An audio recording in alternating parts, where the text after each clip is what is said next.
Reconocemos como el Santo, como el Dios de nuestra vida, el que tiene todo el control absoluto de todas las cosas, porque usted es el soberano, usted es el que domina sobre todas las situaciones, sobre todo el mundo, y nada, Señor, escapa de su control. Incluso nuestros propios sufrimientos, Señor, están bajo tu control. Te damos las gracias, Padre querido, y ahora te pedimos en el nombre de Jesús que al escuchar tu palabra podamos reflexionar, meditar y ponerla en práctica y rendirnos a este Rey soberano. Te damos las gracias en el nombre de Jesús. Amén. Tomen sus asientos, queridos hermanos. Seguimos predicando acerca de Mateo. Empezamos con el capítulo 1 hace 2 domingos atrás, donde vimos la genealogía de Jesús y concluimos que en esta genealogía no había gente perfecta, sino habían vidas quebradas, rotas, personas que habían fallado feo a Dios, y el Señor aún así las usó. Y sacamos como enseñanza de que no importa cómo esté tu vida, cómo haya sido tu pasado, si el Señor está contigo, Él restaura tu vida y puede usarte para su gloria. El domingo pasado también vimos Emmanuel, Dios con nosotros. Vimos que este Dios que está en el cielo no es ajeno a nuestro sufrimiento. Él no se queda mirando solamente desde arriba.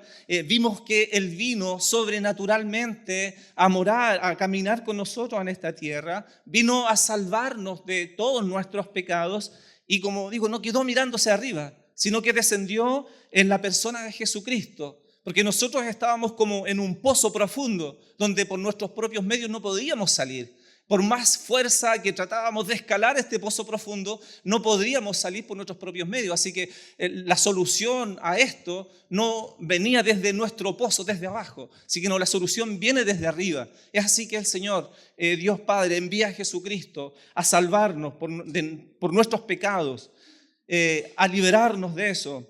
No se quedó solo observándonos de arriba, sino que Él se mezcló, vino a esta tierra, se mezcló en el barro de nuestra humanidad para darnos la salvación en Cristo. Pero esto no era solo para saberlo, dijimos que teníamos que responder a esta pregunta del Rey. ¿Quién es Jesús? ¿Qué vas a hacer con Jesús? Y hoy vamos a ver el pasaje de Mateo 2 del 1 al 12. ¿Dónde está el Rey? ¿Dónde está el Rey? Hay preguntas que parecen a veces simples consultas, una pregunta de información, ¿dónde está el rey? Una pregunta de información, pero que en realidad algunas preguntas actúan como una radiografía para nuestra vida, como un escáner, que revelan lo que hay en lo profundo de nuestro corazón. Imaginen por un momento que alguien entra por la puerta de atrás y grita, ¿quién manda aquí? Algunos señalarían al pastor. Otros señalarían a los hermanos del concilio. Pero cuando la pregunta es espiritual, cuando esta pregunta es de carácter espiritual y nos preguntamos, ¿quién manda en tu vida? La respuesta a esta pregunta define nuestra eternidad, porque es una pregunta muy profunda. La pregunta para nosotros hoy es esa. ¿Quién manda en tu vida? Hace 2000 años unos viajeros de tierras lejanas llegaron a Jerusalén con una pregunta que hizo temblar el piso del rey Herodes, del palacio del rey Herodes. Y la pregunta fue esta: ¿dónde está el rey que ha nacido? Para nosotros esta no es una pregunta de ubicación geográfica. ¿Dónde está el rey? No es una pregunta de saber el lugar exacto. Para nosotros esta pregunta es una pregunta de lealtad, porque todos, de alguna forma, de una u otra forma, respondemos a esta pregunta con nuestra vida diaria. Esta es la brújula o es el GPS de nuestras acciones que revelan dónde está el rey, dónde creemos nosotros que está el rey. Algunos viven buscando desesperadamente dónde está el rey, porque saben que sin él están perdidos. Otros saben mucho acerca de él, tienen el conocimiento. Hay muchos que domingo tras domingo se escuchan sermones, pero lo ignoran en sus vidas cotidianas, en su vida diaria. Saben mucho acerca de este rey, pero se ignora. Y otros simplemente los rechazan porque su presencia amenaza el pequeño trono de su propio ego. Hoy vamos a caminar por estas calles de Jerusalén, por Belén, a través de este relato de Mateo, y no solamente nos preguntaremos dónde nació Jesús, sino que nos preguntaremos algo mucho más profundo. ¿Dónde está sentado este rey en el trono de tu vida? Este relato encontramos tres grupos de personas, pero solamente un rey verdadero. El relato de Mateo 2 ocurre después que nació Jesús, y aquí encontramos contrastes grandes en el mismo sitio.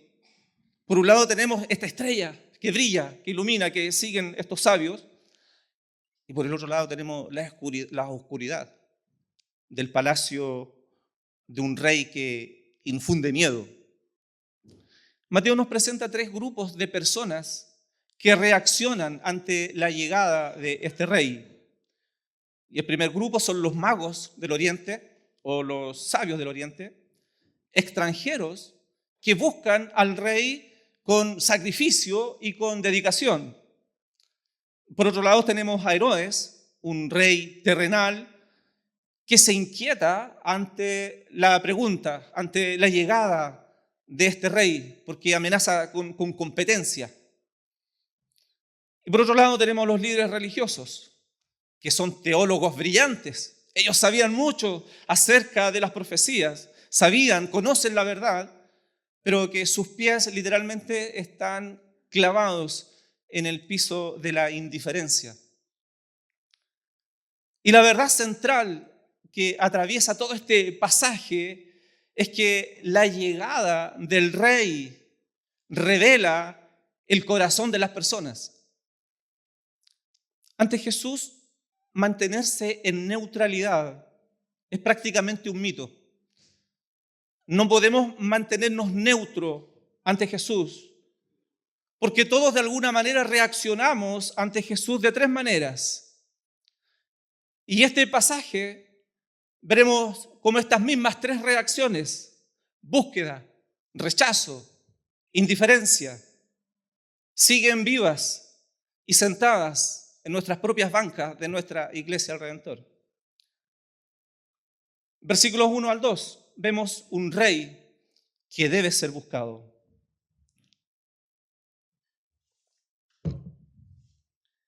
El texto comienza situándonos en un tiempo y dice: cuando Jesús nació en Belén de Judea en días del rey Herodes.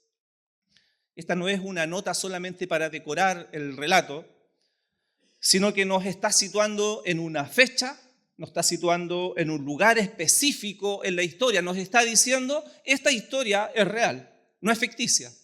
Viene con fecha y lugar. Belén era un pueblo pequeño, insignificante según las profecías, y el contexto político de ese tiempo era un escenario de mucha rivalidad. Herodes, el grande, quien dominaba en ese tiempo, en aquel lugar, rey de la provincia de Judea, era un tirano, era una persona muy mala, a quien le gustaba derramar sangre. Él había matado a su propia esposa, había asesinado a sus propios hijos y estaba dispuesto a quitarle la vida a cualquiera que fuese su rival, a cualquiera que amenazara su trono. Así que Jesús no nace en un mundo, como decimos, de Bilsipap. No nace en un mundo de paz y amor. No nace en un mundo romántico. Nace en un mundo de conflicto de poderes. Hay una lucha de poderes. Es en este escenario que aparecen estos magos. Y cuando la palabra dice mago, no se refieren a aquellos que hacen magia, sino que son sabios, astrónomos, eruditos del Oriente. Y lo que llama la atención en este relato es que no son judíos quienes buscan a un rey. Se esperara que fuera el pueblo judío que esperara a este rey, pero ellos no. Ellos no tienen el pacto de Moisés. Ellos no tienen la ley de Moisés. Ellos no son descendientes de Abraham. Ellos no tienen el templo. Ellos son gentiles, son extranjeros.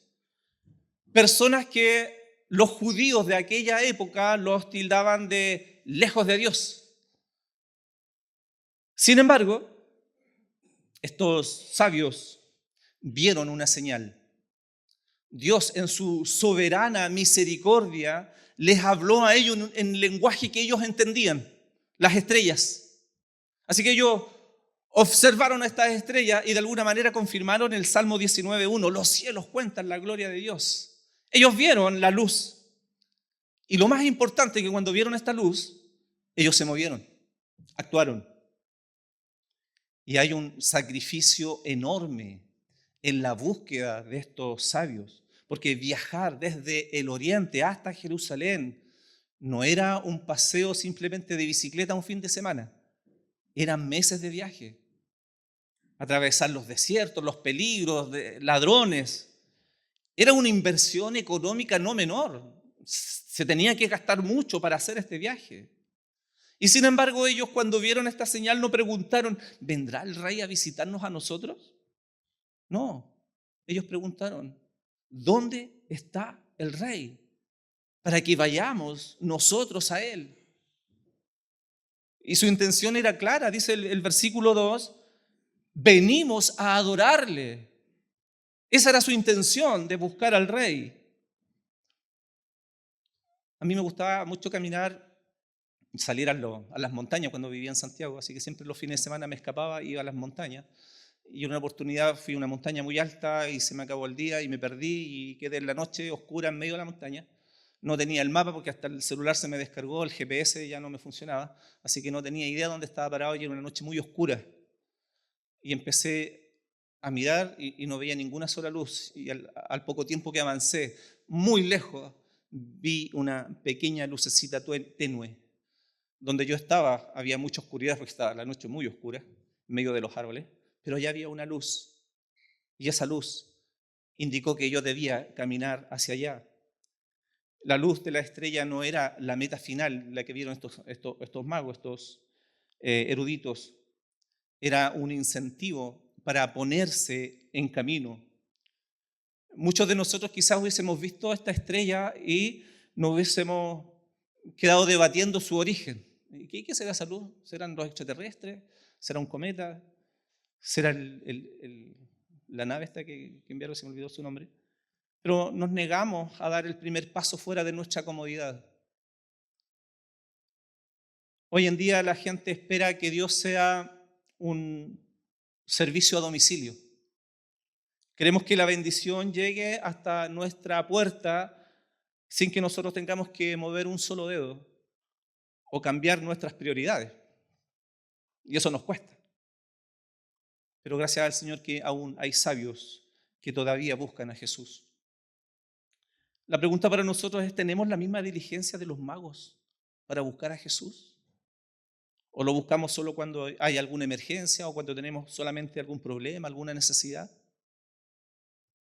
¿Qué está sacrificando por estar en la presencia de este rey? Los magos sacrificaron tiempo, tesoros, sacrificaron su seguridad, pusieron en riesgo sus vidas por encontrar a este rey. Hoy muchos tienen mucho más luz que estos magos.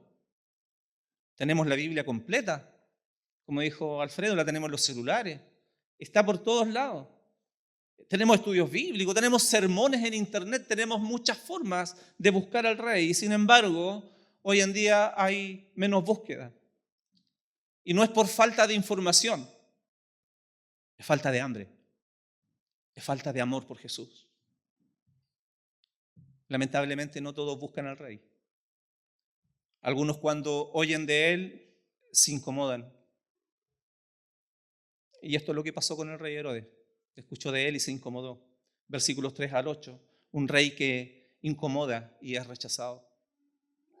Cuando los magos llegaron a Jerusalén, el ambiente cambió. Y dice el versículo 3 que el rey Herodes se turbó.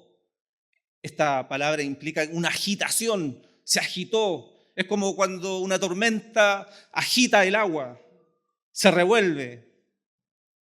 Herodes definitivamente no estaba feliz con esta noticia del rey nuevo, porque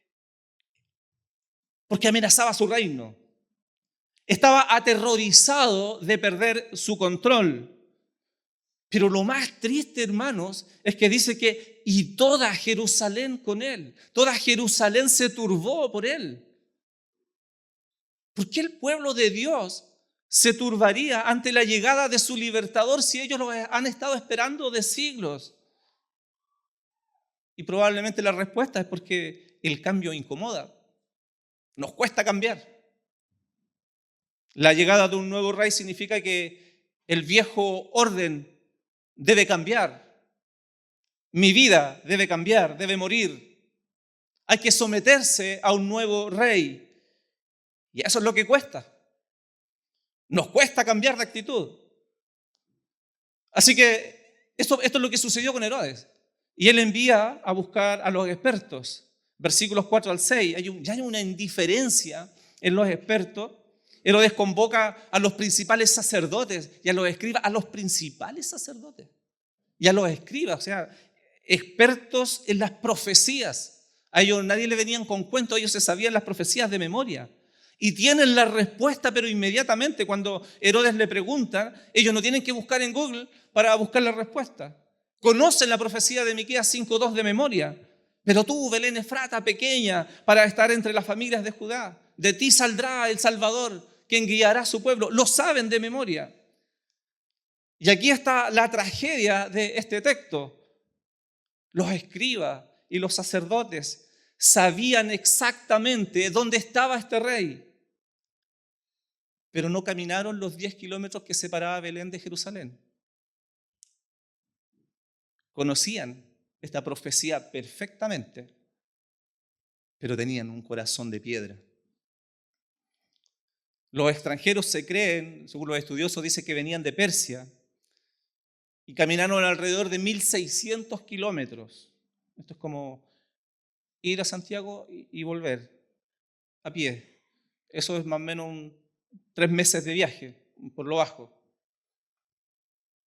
Y estos religiosos no fueron capaces de caminar 10 pasos por la revelación cumplida de la palabra de Dios, por la noticia que ellos mismos han estado esperando. Si ellos citaban las profecías, ellos esperaban a un rey que les viniera a gobernar, que los sacara de su pecado, pero no fueron capaces de caminar. Entonces el rey Herodes dice la palabra que se preocupa y planea ahora engañar a estos magos. Versículos 7 y 8, el engaño de Herodes. Este Herodes intenta manipular a los magos y usa un lenguaje religioso. Vayan allá y averigüen, porque yo también quiero ir a adorarle. Pero la adoración que estaba planeando Herodes era un cuchillo escondido acá en la espalda. Él quería la ubicación para eliminar la competencia. Esto es como una persona que va al médico y recibe un diagnóstico de su enfermedad mortal, pero que si se somete inmediatamente a una cirugía puede revertir esta situación, pero que se niega a entrar al quirófano porque prefiere morir con su cuerpo intacto antes de quedar al cuidado de otro. Y este punto es un espejo para la iglesia moderna, para la iglesia de hoy. El síndrome de los escribas. Puedes ser un experto en la Biblia. Puedes conocer los puntos de salvación perfectamente de memoria. Puedes conocer todas las historias de la Biblia. Puedes venir cada domingo a la iglesia. Puedes cantar, puedes orar. Y sin embargo, no haberte rendido nunca a Cristo. El conocimiento sin adoración es estéril. El conocimiento sin adoración es vano. Es solo una cultura religiosa y nada más. Otros tienen el espíritu de Herodes. Se turban cuando el Espíritu Santo les pide que cedan el control de algún área de su vida. Dicen querer adorar, pero son palabras de labios hacia afuera, porque en sus acciones demuestran que jamás han rendido sus vidas a Cristo. Jamás se han rendido a este Rey Salvador. La pregunta para nosotros: ¿te molesta que Jesús quiera reinar sobre tu trabajo? ¿Te molesta que Jesús quiera reinar sobre tus estudios, sobre tu tiempo? Que Jesús quiera reinar sobre tu casa, que quiera reinar sobre tu familia. ¿Te molesta incluso que Jesús quiera reinar sobre tu sexualidad? Muchas veces eso nos molesta, por eso no queremos rendirnos completamente a Cristo. El punto es que no quieres ceder el trono de tu vida. Y Herodes tampoco quería hacerlo. Y tampoco quería compartirlo. No puedes tener a Jesús como Salvador si no lo tienes como Rey de tu vida. Pero el texto no termina en rechazo, gracias al Señor. El pasaje nos muestra también la respuesta correcta, y eso es como una medicina, como un bálsamo que nos refresca. Versículos 9 al 12, un rey que se revela y es digno de adoración.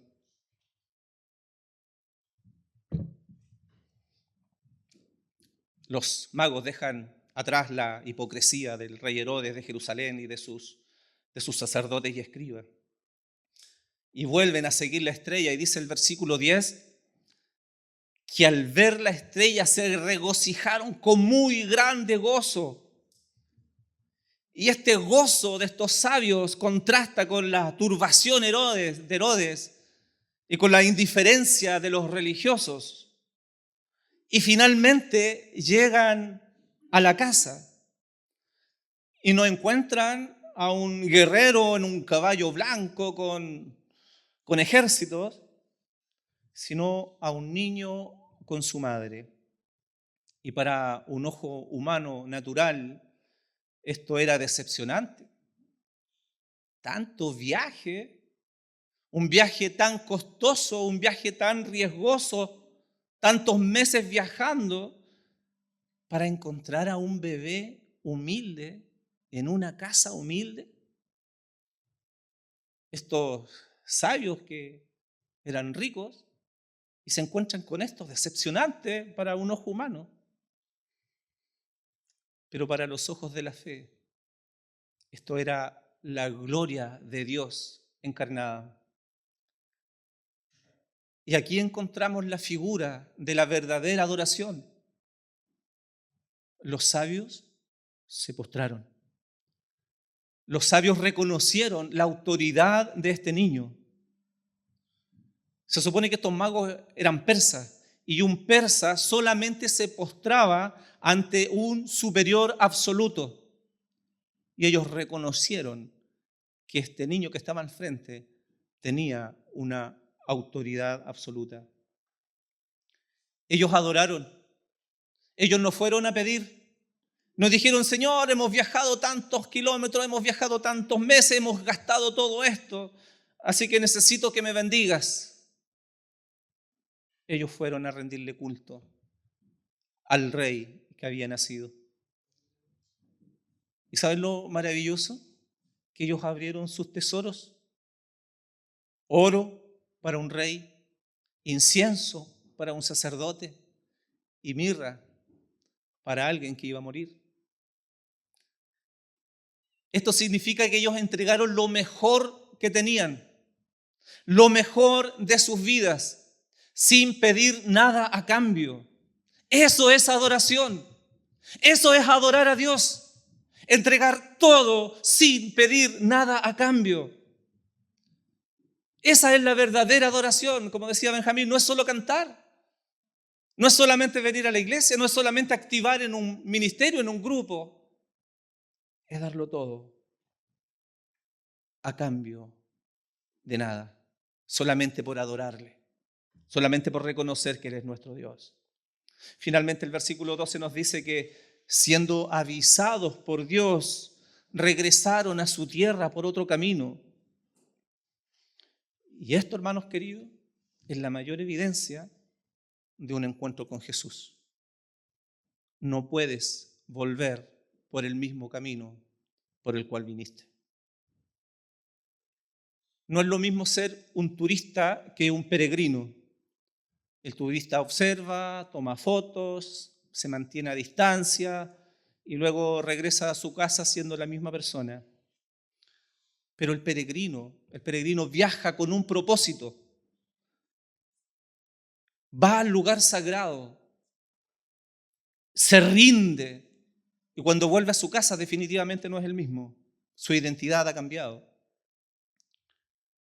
Los magos no fueron solamente a observar un fenómeno astronómico, fueron a ser transformados por la presencia de este rey. ¿Qué le estás ofreciendo a Jesús hoy? ¿Tus obras? ¿Lo que te sobró? ¿O le estás dando tu oro? Muchos a veces le damos el tiempo a Dios que nos sobra, después de ver televisión, después de haber revisado las redes sociales, después de haber hecho mis labores en la casa, porque hay tantas cosas que hacer en la casa. Muchas veces le entregamos las obras y muchas veces no tenemos tiempo. Y cuando hablo de tener tiempo para Dios, no estoy diciendo que solamente tienes que tener tiempo para venir a la iglesia, sino tiempo con Dios. Apartar un tiempo para estudiar la Biblia, un tiempo de comunicación con el Señor, de adorarle. ¿Qué le estamos dando al Señor? Muchas veces le damos el dinero que nos sobra después de haber gastado para nuestros gustos personales. Los magos no solo abrieron sus tesoros, estos magos abrieron su corazón para ofrecérselo al Señor. ¿Y saben lo maravilloso de esto? Es que cambiaron de rumbo y volvieron a casa. Si dices que has encontrado a Cristo, pero sigues caminando en la misma senda de pecado, de orgullo por la que venías, una senda de amargura, una senda de egoísmo, una senda de crítica y a veces destructiva, entonces no has encontrado al Rey. Sino solamente tienes una idea acerca de Él. Porque seguir a Jesús, encontrar a Jesús, implica tomar otro camino.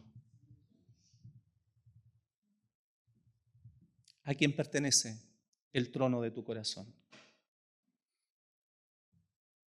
Hermanos, hemos recorrido la historia de Mateo 2 y hemos visto 3 respuestas. La de los magos, búsqueda, sacrificada, pero marcada por el gozo profundo y por una adoración sincera, una adoración total. Hemos visto la reacción de Herodes, hostilidad, miedo y deseo de eliminar a Dios para seguir mandando él mismo. Vemos también la actitud de los líderes religiosos, una indiferencia religiosa. Sé mucho acerca de Dios, sé mucho acerca de la Biblia, pero no me muevo. La gran idea de este pasaje es que el encuentro real con Cristo, un encuentro real, siempre produce una decisión. Hermanos míos, no puedes salir de aquí siendo neutral, porque eso no existe. Jesús no vino solamente para hacer un adorno en nuestro pesebre de Navidad. Él vino para ser el Señor. Él vino para ser el Rey de nuestra vida, pero de nuestra vida entera, no parte de nuestra vida, sino de nuestra vida entera. Así que el llamado para la Iglesia del Redentor hoy, y yo les pregunto directamente, ¿dónde está el Rey en tu vida? ¿Está en la periferia, por allá lejos? ¿Como un invitado al cual solamente llamas cuando estás en apuro, cuando tienes necesidad, cuando necesitas un favor? ¿O Él está realmente en el trono, en el centro, gobernando tus decisiones, gobernando tus afectos, gobernando tu futuro? Si hoy te has dado cuenta de que has sido indiferente como los escribas, o si te has dado cuenta que eres resistente como Herodes, hoy es el día de cambiar de rumbo.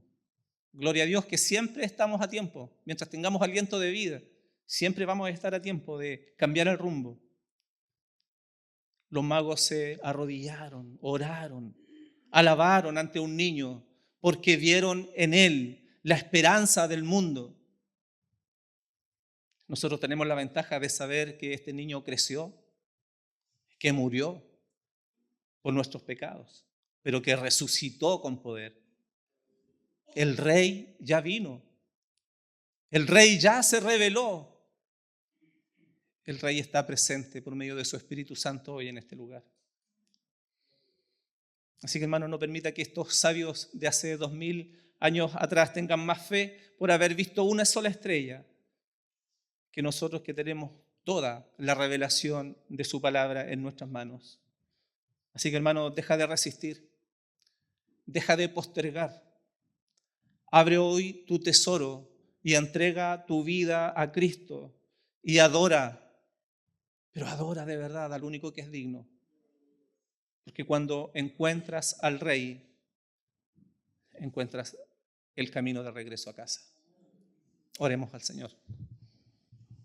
Gracias, Señor, por hablarnos en esta mañana. Y te queremos pedir, Señor, no ser indiferente como fueron estos líderes religiosos. Ayúdanos a no ser tercos y egoístas, no querer dejar que tú reines como lo fue el rey Herodes. Permítenos adorarte verdaderamente y tener un encuentro personal contigo. Ayúdanos a caminar, que el Espíritu Santo nos dirija a una adoración verdadera a Cristo. Ayúdanos a caminar en este camino de regreso a casa. Gracias por tu compañía y gracias por estar en medio nuestro. En el nombre de Jesús. Amén.